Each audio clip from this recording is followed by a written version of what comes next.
Ever filled out a web form perfectly, only for the page to throw a red error message because your password didn't have a special character or your zip code was a digit too long?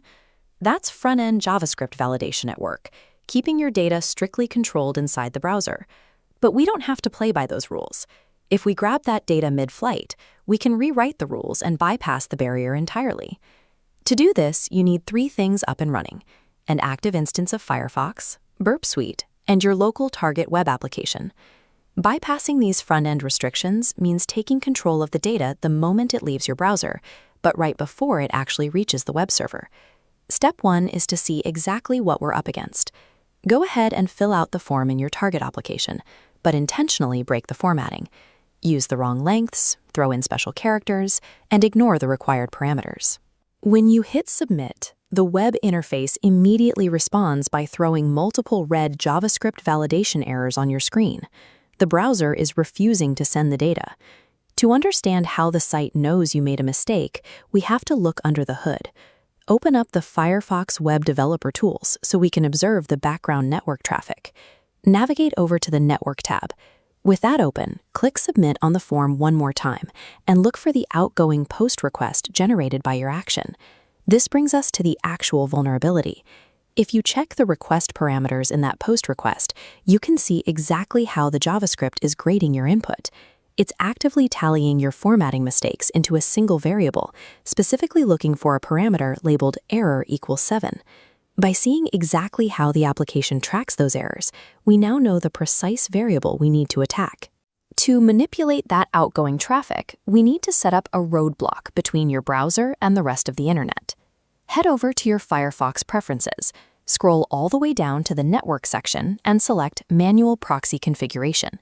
Enter the local host address 127.0.0.1 into the HTTP proxy field and set the port to 8888. A proxy acts as a deliberate detour. By setting this up, we sever the direct connection to the server. Burp Suite now sits as an intermediary node, acting as a gatekeeper to catch outgoing data before it leaves your machine. Your browser is now completely blind to the outside world.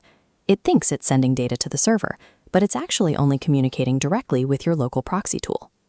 Now that the browser traffic is being rerouted, let's switch our focus over to the Burp Suite interface to prepare the capture mechanism. Navigate to the Proxy tab and ensure the toggle switch for interception is activated. It should clearly say Intercept is on. Switch back to Firefox and click Submit on the form with the erroneous data. When you do this, you might catch data you didn't intend to. Browsers are noisy, and it's common to capture irrelevant background traffic, like browser telemetry or extension updates. Review each incoming capture. If the request doesn't match your target, use the drop function. Keep dropping those irrelevant requests until the specific post request targeting your training web application finally appears on the screen. Isolating this post request ensures you manipulate the application's actual logic rather than random network clutter. With the correct data packet frozen in place, we need to move it into a dedicated workspace where we can safely edit the code. Right-click anywhere in the intercepted post request code and select Send to Repeater.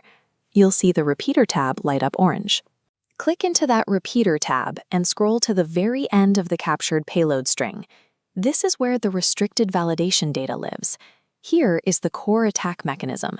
Find the error parameter, delete the 7, and replace it with a 0. You've just erased the record of your mistakes. Manually execute the transmission by clicking the Send button, pushing your newly modified request straight to the application server.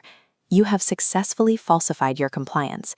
Even though you violated all of the front-end rules, you just presented a pristine, error-free record to the server. Direct your attention to the response pane. The server accepts the payload and confirms your success. This reveals an important security lesson.